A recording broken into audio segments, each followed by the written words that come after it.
Hello good morning friend, this is Sangeeta और आज हम पढ़ेंगे ब्लूम टैक्सोनॉमी के बारे में। ब्लूम टैक्सोनॉमी, बेंजामिन ब्लूम ने अपने एक टैक्सोनॉमी दी लर्निंग के ऊपर। मतलब बेसिकली बेंजामिन ने बहुत ही लर्निंग को डीप स्टडी किया। तो डीप स्टडी करने के बाद उसने बोला कि लर्निंग को किस तरह से उसने क्लासीफाई किया। टैक्सोनॉमी का मतलब होता है चीज़ों को कैसे क्लासीफाई करना है। तो उसने लर्निंग को 3 पार्ट्स में क्लासीफाई किया। ठीक है, फर्स्ट है आपका कॉग्निटिव डोमेन्स, सेकंड है अफेक्टिव डोमेन, थर्ड है साइकोमोटर डोमेन। कॉग्निटिव डोमेन क्या होता है? कॉग्निटिव का मतलब होता है माइंड से जुड़ा हो, थिंकिंग प्रोसेस से जुड़ा हो, हम कैसे सोचते हैं चीज़ों को, वो होता है कॉग्निटिव डोमेन। दूसरा होता है अफेक्टिव डोमेन। अफेक्टिव डोमेन होता है हमारे इमोशन से जुड़ा। फॉर एग्जाम्पल, जैसे कोई टीचर है, जैसे आपने देखा होगा गवर्नमेंट सेक्टर में बहुत ज़्यादा टीचर हैं जिनकी लैक्स से ऊपर की सैलरी है, ठीक है, लेकिन फिर भी वो बच्चों के साथ उस लेवल पे इंटरेक्ट नहीं कर पाते, अपना नॉलेज शेयर नहीं कर पाते, जबकि उनको बहुत ज़्यादा नॉलेज है। तो ये क्यों होता है? क्योंकि वो अपनी टीचिंग को फील नहीं कर पाते, इमोशंस नहीं है, ठीक है, अपनी टीचिंग को फील नहीं कर पा रहे हैं, तो उसको बोलते हैं अफेक्टिव डोमेन। ठीक है, साइकोमोटर डोमेन, साइकोमोटर का दूसरा नाम होता है कोनेटिव डोमेन। और क्वेश्चन में इस तरह से पूछा जाता है कि कोनेटिव डोमेन क्या होता है। ठीक है, कोनेटिव डोमेन होता है बॉडी मूवमेंट से जुड़ा हुआ। जैसे कि कोई भी बच्चा होगा वो करके कितना सीखेगा, ठीक है, जितना वो वर्क को प्रैक्टिकली करेगा उतना ज़्यादा वो सीखेगा। तो ये थे कोनेटिव, अफेक्टिव एंड साइकोमोटर।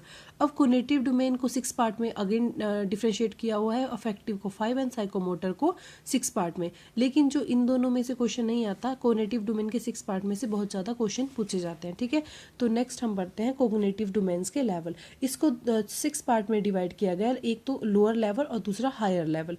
अब लोअर लेवल में क्या होता है कि हम अपने माइंड को कम यूज़ करते हैं। हम कोग्निटिव क्या होता था? थिंकिंग प्रोसेस, ठीक है, तो हमें कम अपने माइंड को यूज़ करना होता है। ठीक है, तो सबसे पहला लेवल होता है नॉलेज। नॉलेज को बोलते हैं रिमेम्बरिंग। रिमेम्बरिंग क्यों बोलते हैं? क्योंकि इसमें सिर्फ आपको रट्टा मारना होता है, चीज़ों को याद करना होता है, मेमोराइज करना होता है। ठीक है, जैसे हमें हिस्ट्री का क्वेश्चन दिए गए हैं, हिस्ट्री का क्वेश्चन दे दिया, ठीक है, तो हमने क्या किया, उसको रट्टा मारा और सुना दिया, तो ये हो गया मेमोराइज। ये नॉलेज है, लोअर लेवल है, हमें ज़्यादा माइंड यूज़ करना नहीं पड़ा। उसके बाद आता है उसके नॉलेज के थोड़ा अपर थिंकिंग वाला लेवल आता है कॉम्प्रीहेंसिवनेस, जिसको बोलते हैं अंडरस्टैंडिंग।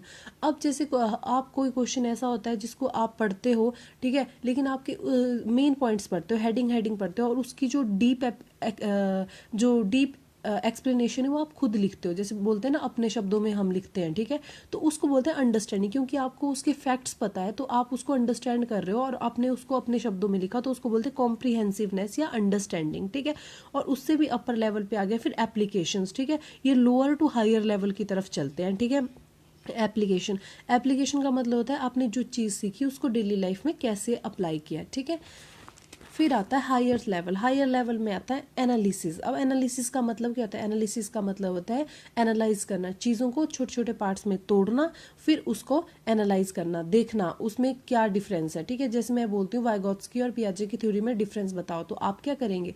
आप पियाजे में क्या कमियाँ थी, वाइगोत्स्की में क्या कमियाँ थी, पियाजे में अपनी कौन सी स्टेज में क्या बोला, वाइगोत्स्की ने उस स्टेज में क्या ज़्यादा अच्छा बोला, ये सारा आप एनालाइज करोगे, उसको बोलते हैं एनालिसिस। ठीक है, फिर इवेल्युएशंस क्या होता है? एनालिसिस से हायर लेवल पे है इवेल्युएशन। इवेल्युएशन का मतलब क्या आया? तो एनालिसिस की तरह ही चीज़ों को ब्रेक करेंगे, एनालाइज करेंगे, लेकिन क्या करेंगे? उसमें जजमेंट देंगे, आप जज करोगे। फॉर एग्जांपल, आपके सामने 2 ड्रेसेस है और आपको वो दोनों ही बहुत पसंद है, लेकिन आपने लेनी सिर्फ एक है, तो आप क्या करोगे? दोनों को इवेलुएट करोगे कि इसमें ये चीज़ अच्छी है, इसमें ये चीज़ नहीं अच्छी है, तो जिसमें जो चीज़ ज़्यादा अच्छी होगी, और ठीक है, तो आप उसको लोगे। ठीक है, इवेलुएशन होता है ये। ठीक है, 2 चीज़ों के बीच में जब आप, या डिफरेंट चीज़ों के बीच में जब आप जजमेंट दे सकते हो एक पर्टिकुलर थिंग्स को, तो वो होता है इवेलुएशन। ठीक है, और सबसे हायर ऑर्डर पे आता है सिंथेसिस। सिंथेसिस बहुत ही डिफिकल्ट टास्क होता है, जिसमें हम एनालाइज करके, इवेलुएट करके चीज़ों को, नई चीज़ क्रिएट कर देते हैं। अब सिंथेसिस क्या होता है? जैसे फॉर एग्जाम्पल, अब आप पढ़ रहे हो ब्लूम टैक्सोनॉमी, ठीक है, इस टैक्सोनॉमी के ऊपर अगर जो एग्जामिनर आपका क्वेश्चन बनाएगा, अगर उसने बनाया कि कोनेटिव डोमेन किससे रिलेटेड होती है, तो आपने सिंपल किया कि थिंकिंग से रिलेटेड होती है, उसने ऑप्शन में दिया थिंकिंग से रिलेटेड, तो आपने सिंपल पता है कि ये आप नॉलेज अप्लाई करो, क्योंकि आपने सिर्फ रट्टा मारा है या समझा है, इसमें अंडरस्टैंडिंग कुछ नहीं है।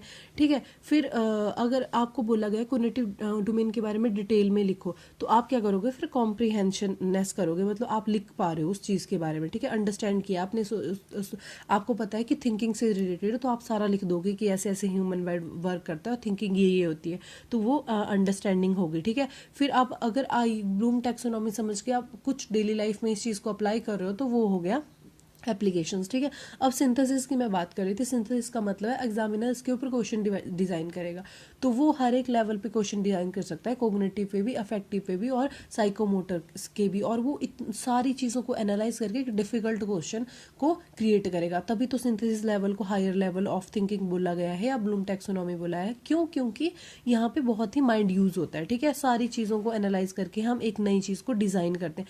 अब इसका ये इतना डिफिकल्ट है, आप खुद ही कोग्निटिव, अफेक्टिव और साइकोमोटर डोमेन के ऊपर क्वेश्चन डिज़ाइन करने की ट्राई करिएगा। जैसे आपने किसी क्वेश्चन को बताया कि व्हाट इज़ फोर्स, तो फोर्स को आपने जब डिफाइन किया तो ये आ गया आपके पास, आप डिफाइन करो तो ये नॉलेज में आ गया, आप डेफिनेशन बता रहे हो तो आप नॉलेज में आ गया। इस तरह से आप क्वेश्चन डिज़ाइन करिएगा as a homework. Thank you, और नेक्स्ट वीडियो में हम करेंगे revised Bloom taxonomy. Thank you and have a nice day.